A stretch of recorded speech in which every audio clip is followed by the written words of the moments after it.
How would you like a 15% discount to my daily email, the stack of stuff, the show notes, discounts to the conference, all of that? All you need to do is text the word show to 33777.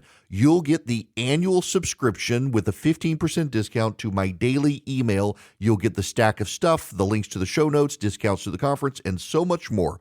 All you have to do is text the word show, SHOW, to 33777. Text show to 33777.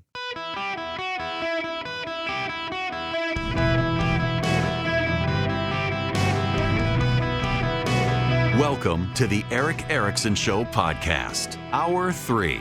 Hello, America. Welcome. It is Eric Erickson here. Now, listen, my apologies to those of you who want to talk about gefilte fish on radio. I'm moving on to other things, so my apologies to all of you who are holding. You will be surprised to learn there are multiple people with opinions on gefilte fish, and I got to move on to other stuff. By the way, if you don't get the joke, I don't know very many Jewish friends of mine who also like it, which is why I chose it. The whole idea of it's nonsense. Anyway, I got to move on to other stuff. So I am hesitant to go back to the rich stories of Jimmy Talarico down there in Texas, but I kind of have to. I have been waiting until this moment to share with my team a story. We have a daily phone call where we prepare the show, and I notoriously cannot keep secrets, and I have bit my tongue to avoid telling them this story so that I could tell you all on air together, and you could all hear it for the first time. There is a conservative group of people in Texas who, in the past, encouraged people to subscribe to my daily email. And I was forwarded a copy of an email from the group leader encouraging them to unsubscribe from my email to punish me. Why? Because, ladies and gentlemen, I put up a tweet yesterday about David French's piece on Jimmy Talarico and said I disagreed with David French that Mr. Talarico is decent. But also I would note that there are many a Texas pastor who have taken issue with David French, and none of them have been bold enough to say that Ken Paxton also is not decent. And that if decency is on the ballot, you should be voting for John Cornyn in the runoff in Texas. And many Texas Republicans are tired of John Cornyn for various reasons. He probably shouldn't have run again. But the fact of the matter is Ken Paxton was turned into the FBI by multiple members of his own staff for corruption, and he's cheated repeatedly on his wife. And if character counts in this country, Ken Paxton has none. And so this conservative group that once encouraged people to subscribe to my newsletter are demanding that people cancel their subscription to my newsletter because I had the audacity to say that a man reported by his own staff to the FBI who's cheated on his wife repeatedly does not have the character to go to the United States Senate. When John Cornyn has voted with Donald Trump 99% of the time, maybe you should stick with that guy instead of a guy who only did not get prosecuted by the federal government because Donald Trump won the election and the Justice Department knew there was no reason to prosecute him because he would get pardoned by Trump. So they abandoned the case. This is the situation we're dealing with. Do you believe that the country is going to hell in a handbasket? Do you? Do you believe that decline is a choice and too many people in the country have made the choice to decline? Well, I have to tell you, if you're voting for a man whose own staff reported him to the FBI for corruption and who cheated on his wife multiple times, you're part of the problem. And if you want to tell people they should cancel their subscription to my Substack, that's fine. I don't really care. I would prefer you, if you're the sort of person who thinks that the country is going to hell in a handbasket, but you're not a part of the problem when you're encouraging people to vote for a repeat adulterer who's been investigated by the FBI for corruption, I don't know that I want you to be a subscriber anyway. You can go cancel your own damn subscription. But also, I would note that if you are really upset about David French's piece on James Talarico, maybe you should recognize the problems with Ken Paxton too. I do have problems with what David French wrote. Here is what got people riled up. People who didn't read the whole column, mind you. This is what went out on social media. Put simply, if the primary American divide is between right and left, then Talarico isn't that interesting. There's a long history of progressive religious activism in the United States, just as there is a long history of conservative religious activism. White evangelicals might be overwhelmingly Republican, but American Christians are remarkably diverse politically, and we've been arguing with one another for a long time. Yet if the primary American divide is between decent and indecent, then the equation changes. Talarico shines. Or to put it another way, Talarico is one of the few openly Christian politicians in the United States who acts like a Christian, and by acting like a Christian, he reveals a profound contrast with so many members of the MAGA Christian movement that dominated American political life for 10 years. I want to recognize that if you know the story of David French and his family when he decided not to support Donald Trump, he was treated objectively terribly by people. He and his wife Nancy have an adopted daughter who is black, and a group of people from their church wanted to lynch their child, if I remember the story correct. He wound up leaving that church. They had people come to their house to harass them. I, too, had people show up on my doorstep to harass my family in 2016 when I didn't support Donald Trump. I had one of my kids was beat up at school because I didn't support Donald Trump. The other one was given a helpful guide on how to kill herself by kids at her church's school so that if she killed herself, I might see the light and change of heart and support Donald Trump. I know exactly what David French went through, and he went through it worse than me. And so I understand his disdain for the version of professing Christians who backed Donald Trump. Do you know my wife we had a woman in our church who's no longer there who told my wife after my wife told her Bible study that she had a genetic incurable form of cancer and was given 2 years to live. The woman said she would pray for my wife but wanted to punch me for not supporting the president. Totally get what happened with David. But I would just venture to say I also think that David's been radicalized by his critics and has become very predictable in the New York Times, I think, with a lot of his columns. If Republicans are in favor of something, he's opposed to it. And here he is elevating James Talarico as one of the quote-unquote few openly Christian politicians in the United States who acts like a Christian. I don't think Talarico acts like a Christian at all. I think he acts like a heretic. And I think that in pretty much any mainstream Orthodox Christian is opposed to Talarico. Yep, that's right. David's kids were receiving texts that people were on the way to their house to beat him up. That's right.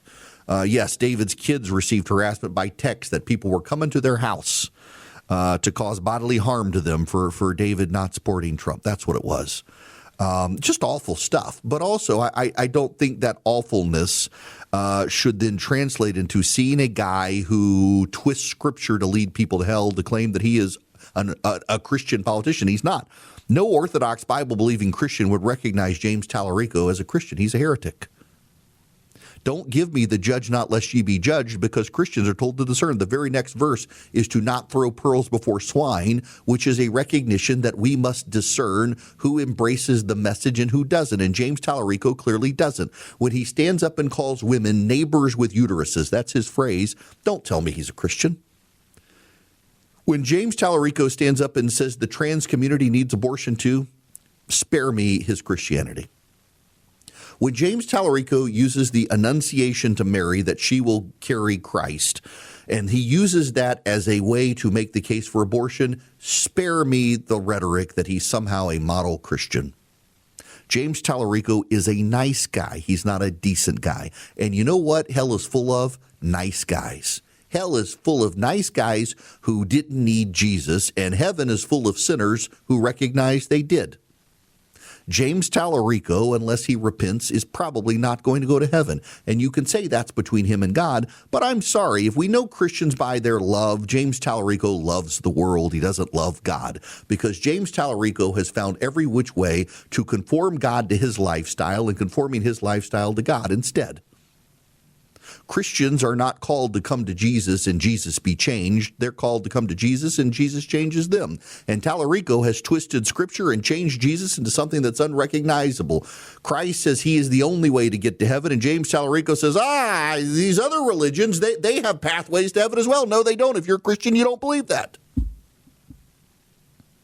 Now, I want you to know that I am not a liar to you, and I try never to lie to you. And when I told people for months on end that Jasmine Crockett would be a more formidable general election candidate than James Talarico, many people thought I was saying that to induce people to vote for Jasmine Crockett and not against James Talarico, who they concluded must actually be the formidable candidate. No, white progressives think James Talarico is a formidable candidate, but anyone who knows anything about faith and Scripture and the demographic makeup of the Texas electorate knows that Jasmine Crockett is more moderate and less alienating to voters than a man who believes that Jesus and God are non-binary. Yes, James Talarico believes God is non-binary. The God of all creation who himself embraced he pronouns. You know, James Talarico believes that we should respect every person's pronouns except God Almighty himself, who identified himself to the world as Jesus Christ, a male son of Mary and Joseph. And James Talarico's like, God's non-binary. Let's not respect his pronouns or its pronouns or they, them's pronouns. Whatever God chooses, we'll choose for it. The remarkable arrogance of a progressive like James Talarico, who claims whiteness is a virus, but we got to stop the black chick from getting the nomination. Is that not the most remarkably tone-deaf thing? You have all of these people, including James Talarico, who believes whiteness itself is a virus perpetuating racism, and James Talarico ran against a black woman, wanted to keep the black woman down so that he, the white racist, could get the nomination. And he sees no irony in it because the they, thems with uteruses need abortion care in the trans community from a non-binary God that James Talarico represents. And David French says he's one of the few openly Christian politicians in the United States who acts like a Christian. No, David, he doesn't act like a Christian. He acts like a nice guy, and you and your family were treated terribly by people who profess to be Christians, who will one day have to stand in judgment before God like James Talarico. But James Talarico will stand before God and say, I professed your name, and Jesus is probably going to say, I never knew you. And you can say that between James Talarico and God. But Scripture tells us not to throw pearls before swine, and Scripture tells us that we as Christians must actually discern from those who are and those who are not. And we must not have our ears tickled by those who are not claiming to be, and we must discern who are the wolves. James Talarico is not a wolf in sheep's clothing. He's a wolf in wolf's clothing, and too many people are blind to it these days because they would rather hate the Jews and hate the Christians than actually hate sin. James Talarico's never met a sin he hated other than racism, and then he ran against a black woman claiming somehow he was more virtuous than her. So spare me the lectures on James Talarico's faith and decency in Christianity when I can't find that the guy has said anything that isn't heretical. Spare me the lecture on how he's a decent person when he's leading people to hell. You've confused decency with niceness. James Talarico comes across as a nice, inoffensive person until he opens his mouth. And then you realize he's the living embodiment of the coexist bumper sticker, and people who put the coexist bumper sticker on their car are blithering idiots. And to all of you Christians out there nodding along with me right now, the alternative is between John Cornyn and Ken Paxton, one of whom hasn't cheated on his wife, one of whom has regularly cheated on his wife and been reported to the FBI by his own employees for corruption. There is one decent person in the race. It's not Paxson or Talarico. And if you're a pastor in Texas who's gotten worked up about David French's column on Talarico, you should be telling your congregation character still counts, and there's only one person in the race with good character. And if you want to cancel your subscription to my Substack for you telling you that, that's fine with me. I don't want you anyway. And the rest of you, if you text Eric to 33777, you can click the subscribe button. It's the very first link and offset the morons who got offended for me just telling people the truth. Hello there. Welcome. It is Eric Erickson here across the United States. The phone number is 877-973-7425. Should you wish to be on the program, I would be completely happy to have you. Now, I'm not going to go on another Bradford pear tirade, as however much I may be tempted to, but they really are disgusting trees, and I just need to reiterate they are absolutely disgusting. By the way, you should know that Iran Wire, which is a publication outside of Iran that carries a lot of dissident news, is claiming that within the Iranian government, the president has had no contact with the new Ayatollah, and that the Iranian crisis might not be able to pay employee salaries this month. While this is coming, there are multiple news reports that Cuba is possibly running out of money now and unable to pay the salaries of Cuban government employees. The Cubans have been in nationwide blackouts, and the western part of the country has been almost in permanent blackout now for over a week, so much so that the American government is authorizing the distribution of oil into Cuba to stem a humanitarian crisis. The President of the United States suggests that the Cuban government may be willing to in some way transition and have a friendly takeover of Cuba. Cubans are in the streets for the first time in decades, seriously rioting against the government, which is actually pretty notable. We'll see where this winds up. But the president is completely destabilizing a lot of these regimes around the world that are hostile to the United States and real good friends with Russia and China. And remarkably, the American press corps keeps telling us that somehow China and Russia are getting the better end of what the president is doing when we're destroying their alliances around the world with rogue regimes. Seems like he's actually helping the United States. The relentless negativity of the American press towards the Americans, though, is remarkable. Now, that's one of the reasons that relentless negativity of the left, that Old Glory Bank was started, because progressives were pressuring banks led by progressives to start canceling the bank accounts of conservatives, and they wanted to fight back against the debanking trend. So Old Glory Bank was started out of Oklahoma City, Oklahoma, and they have great banking options. I got a bank account with them about 2 years ago and then started begging them to advertise on the show. oldglorybank.com/Eric is where you can go get your bank account. They do mortgages. They do CDs. They do lending for businesses. They've got great business accounts, and they'll protect your business if you're a conservative-oriented business space. If you're active duty military, they'll waive fees for their premium accounts, and they're FDIC insured. You go to oldglorybank.com/Eric, oldglorybank.com/Eric. They stood up against the debanking trends. They got off the ground where other conservative bank ventures failed. They succeeded. Now they're about to be publicly traded on NASDAQ. They're a great group of people doing great jobs. Online bank, your kids can get a custodial account, oldglorybank.com/Eric, member FDIC, equal housing lender, terms and conditions apply.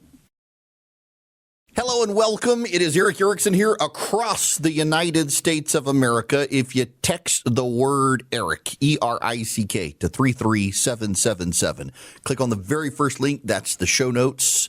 I was actually on a call with a radio group, and one of the program directors was bragging about how it's the best show prep out there. And we send it all to you if you're a subscriber. You can get it. Just text Eric to 33777. My buddy Leland Vittert on News Nation says it's the best conservative newsletter in America. And he's not wrong. We put a lot of thought into it. If you subscribed, you would see two stories. I find it very interesting. Yamaha is moving its headquarters out of the state of California all the way across the nation to the state of Georgia.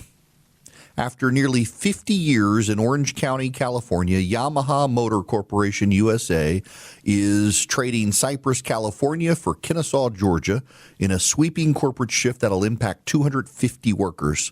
The motorcycle and motorsports giant said the move is part of a major structural reform meant to boost profits as costs climb, including pressure from tariffs imposed during the administration of Donald Trump and shifting market conditions. The relocation will begin in 2026 and be completed in 2028.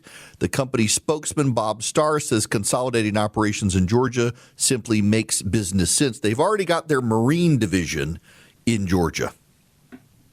Yamaha, talk about a diverse company. You've got the Yamaha pianos, then you got Yamaha motors, and we're really talking about Yamaha motors here, not the pianos. You've got the marine division. You've got motorsports operations. You've got all the other Yamaha motor companies. It's just remarkable, but they're leaving California, which is notable. There's another story, and by the way, they're coming to my state, Georgia. Yay for us. Please don't bring the California liberals with you. There's another story. Exxon is leaving New Jersey for Texas. Exxon has been headquartered in New Jersey for 144 years. In proxy filings on Tuesday, the oil company said moving would mean operating in a more favorable business environment where officials are more familiar with its operations, provide greater certainty for decision-making, and align its legal and physical headquarters. Exxon asked investors to vote in favor of the transfer in its annual shareholder meeting in May. Domiciling in Texas, quote, may reduce the risk of future frivolous litigation against the Texas corporation and its directors and officers, said Exxon in its filing. You have a whole lot of people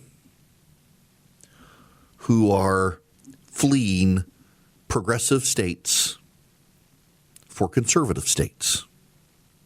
Georgia's got now, we got Porsche. I would say Porsche, but my wife desperately wants one, and she says I have to say Porsche. Can't afford one. One day we'll get one for her if I win the lottery. If I win the Mega Millions this week, y'all should pray that I win the Mega Millions. Pray for my winning the lottery ticket. If I do, I will buy my wife her Porsche. She desperately wants one. It's got to be black and have a spoiler on the back. And the headquarters, North America, right here in Georgia, along with Mercedes. We got Home Depot, of course, which is naturally grown. We got Delta. We got Coca-Cola here in Georgia.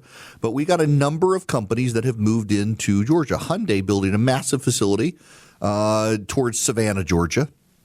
You got BMW and Boeing, of course, have moved a lot of their facilities to South Carolina, though Boeing is they moved their headquarters out of Washington State to, Illinois, then to Washington, D.C. Now they're moving into Missouri. What other companies have we attracted? There's a ton of companies that Georgia has attracted. And I got to say, credit to my governor, Brian Kemp, who finally realized that the prior Republican governors who did a great job attracting businesses to the state. One of the problems, though, was they were bringing in a bunch of progressives with them, and it's changed kind of the character of the metro Atlanta area when you have all of these progressives who came from failing blue states come into red state of Georgia and start voting for the progressive policies that are bankrupting those states. And the governor in Georgia, frankly, prioritized homegrown jobs and talent. Which I think is very smart in providing jobs. There is a lot of land south of I-20 outside of Atlanta where they have been now building corporate headquarters and distribution facilities and the like because land is cheap in those parts of Georgia and there aren't a lot of jobs. And the governor of Georgia, who is actually from Athens, Georgia, which is about an hour and a half to the east of Atlanta, depending on traffic, could be 3 hours. He's like, we got all this stuff in South Georgia and people have kind of forgotten about it. And expanding job opportunities for people who live in rural parts of the state. If they could only grow that airport in Middle Georgia and Macon, they could offload capacity from Hartsfield, Jackson. And anyway, that I was on the city council in Macon, Georgia for a while. And that airport, if they would just extend the runway by about 1,000 feet, could be a remarkable economic hub for South Georgia. But local government's incompetent down there. Nonetheless, I digress. This isn't really about Georgia. It's about southern states, Texas, Florida, Georgia, even South Carolina, Tennessee. They're stealing businesses away from the coasts, from progressive states. The Democrats took over Virginia, and Boeing said, you know what, we're leaving here. Before they raise taxes, we're getting out of here. We're going to Missouri, another red state. Exxon has had its physical headquarters in Texas for quite some time, but its legal headquarters in New Jersey, they're like, we're done. Tesla moved its legal headquarters from Delaware to Texas. There are some places, like Apple is never going to leave California. It's got its fancy headquarters there in Cupertino. It's never going to leave. It's a California company with California values. It doesn't mind paying more taxes. They consider themselves virtuous to pay. But other companies, you got the leaders of Google who have fled the state because of a potential wealth tax. It's kind of funny. In California, Tom Steyer, the progressive billionaire, is running for governor. And people are like, put up or shut up. Why don't you go on and pay your billionaire's tax now? He claims he supports it. Go on and pay the money now. It's like, I'll wait and see if it passes first. He doesn't really support it, but it's a virtue signal for him. Glock, a buddy of mine just pointed out, Glock, the gun manufacturer, has its headquarters in Georgia. I've been there. I've got an HK. But most of my guns are Glock. And I got a CZ. Nonetheless, I digress. These progressive states have ruined themselves catering to a progressive mob. They are now business unfriendly. They routinely raise taxes to the point that those who can afford to leave. And they've seen flight. Let's take Texas, for example. I talk about in Georgia how some of these corporations came in and they brought their progressive employees from other states. In Texas has the largest immigration of people from other states, mostly from blue states. In fact, more people move from California to Texas than from any other state. Californians overwhelmingly chose to move to Texas. And, they did a survey of those people because the Texans got a little bit concerned. They were like, we don't necessarily want these people coming to Texas. What if they start voting like they voted in California? And it turned out the people who were moving from California to Texas were more conservative than the native Texans. The urban and suburban Texans have gotten soft, and they've gotten squishy and progressive and social values and the like. Dallas is becoming more and more progressive. Houston, pretty progressive. They had been rock rib conservative areas. It's actually the transplants from California that are to the right of the native Houstonites and residents of Dallas and Fort Worth. They're the ones who have kept Republicans in power, the people moving into the state from California. They have fled progressive utopia, realizing it's hell on earth, and they've been propping them up. And now you got all these companies that are realizing that these conservative states are good for business. Conservative states are absolutely good for business. Exxon is going to be protected from progressive activist lawsuits in Texas.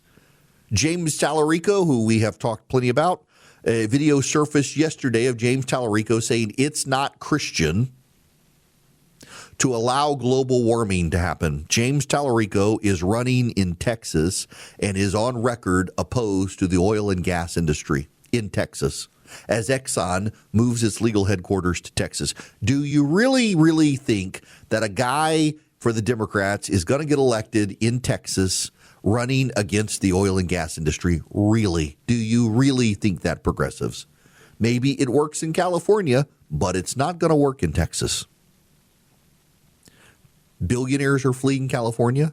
Will the last people to leave California turn off the lights? Because they would certainly hate to fuel fossil fuels. Of course, I think it's all based on unicorn farts and wind at this point in California. That's why the power goes out in California.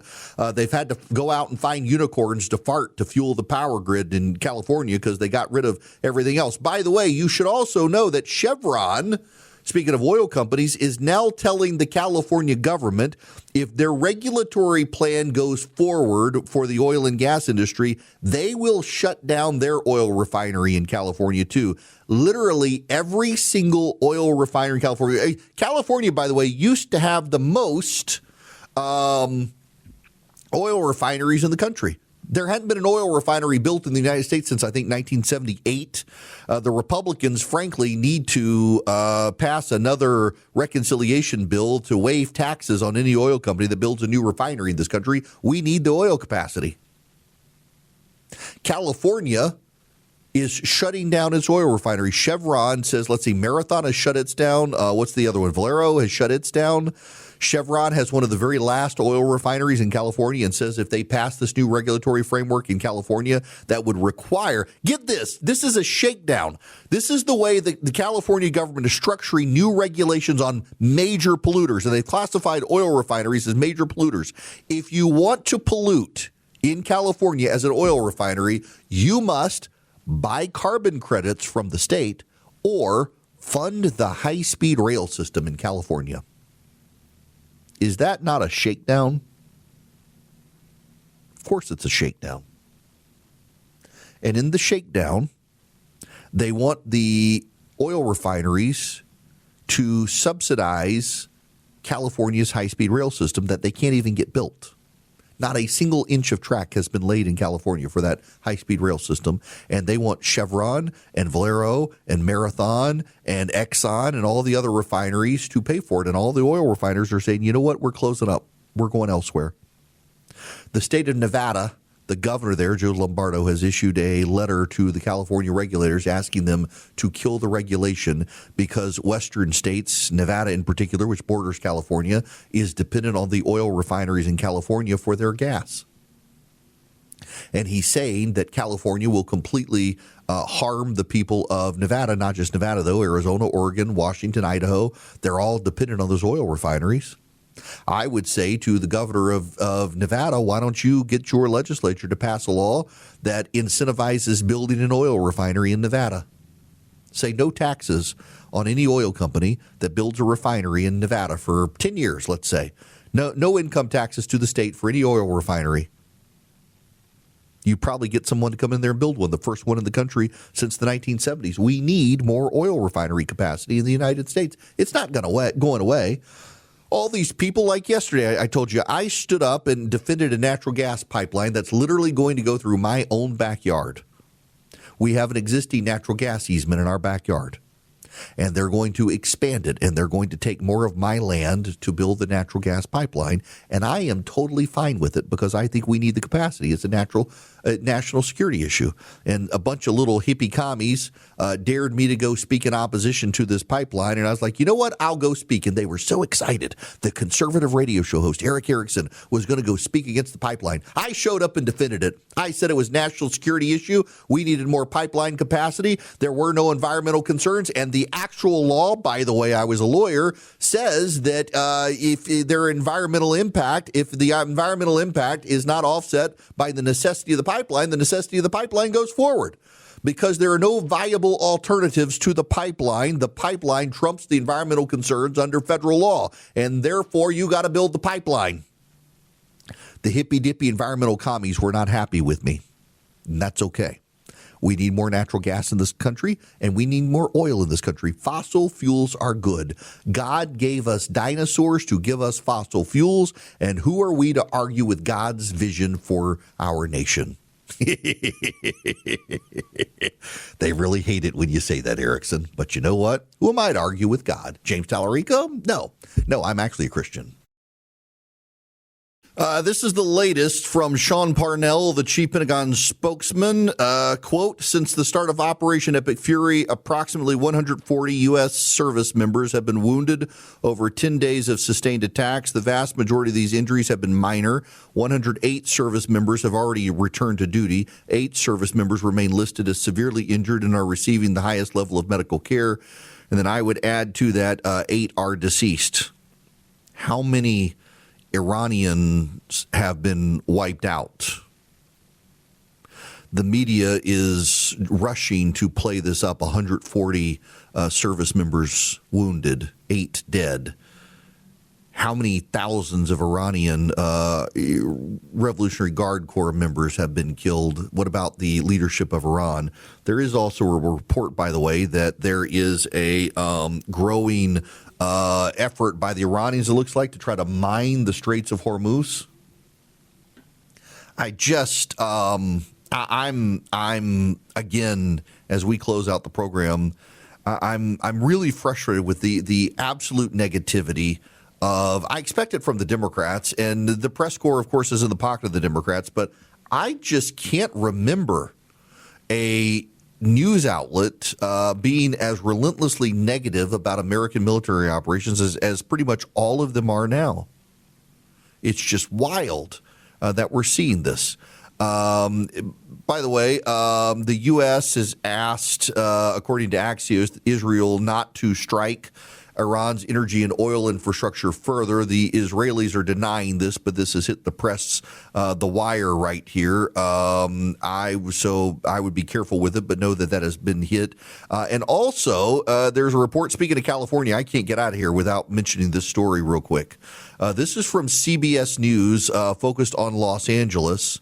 The headline is, "We visited ground zero for hospice fraud, Los Angeles, California. A CBS News analysis of records for every hospice operating in Los Angeles County shows that fraud is growing. Despite state efforts to revoke licenses, over 700 hospices are still operating with multiple red flags, including geographic clustering, low patient counts, and excessive billing. The investigation highlights the need for stricter oversight and accountability to prevent taxpayer dollars and ensure accurate hospice care funding." So you got all sorts of problems in California, and they won't stamp out the fraud. And you know one of the reasons the California government, led by Gavin Newsom, won't stamp out fraud? Racism. These are non-white businesses. And to prosecute fraud in non-white businesses, well, that would be a racist thing to do. It's very much like Tim Walz in Minnesota. They can't prosecute fraud because it's non-white people. And, you know, that's just what non-white people do. And how dare we stamp it out? That's the thinking of the progressives, not normal people. Normal people want to stamp out the fraud. Wow. It's any wonder these states are losing people and money. Now, let me tell you about the Eden Pure Thunderstorm. You can get 3 of them and save $200, and they have a money-back guarantee if they don't wipe out odors. You can get terms and conditions on the site for the money-back guarantee. But if they don't wipe out your odors within 30 days, you can get your money back. Go see the site for details, EdenPureDeals.com. The discount code is ERIC3. You save $200 on 3 of them. Upstairs, downstairs, your basement, your travel bag, your RV, your kitchen, your bedroom, your back porch, wherever you need them. They wipe out odors. They kill bacteria and viruses, 99.9% of bacteria and viruses. They also eliminate all odors, and they trap dust, pollen, you name it. They're filterless, and they generate ozone to wipe out odors, and they work. I keep one in my travel bag. I'm taking one with me to Amelia Island this coming week when I'm down there for the Players. Going to be broadcaster from WOKV. Now, I'm going to be staying at the Ritz. Maybe I'm not supposed to say that, but nonetheless, I'll have my Eden Pure Thunderstorm with me, and they work. EdenPureDeals.com. The discount code is ERIC3. They really do work.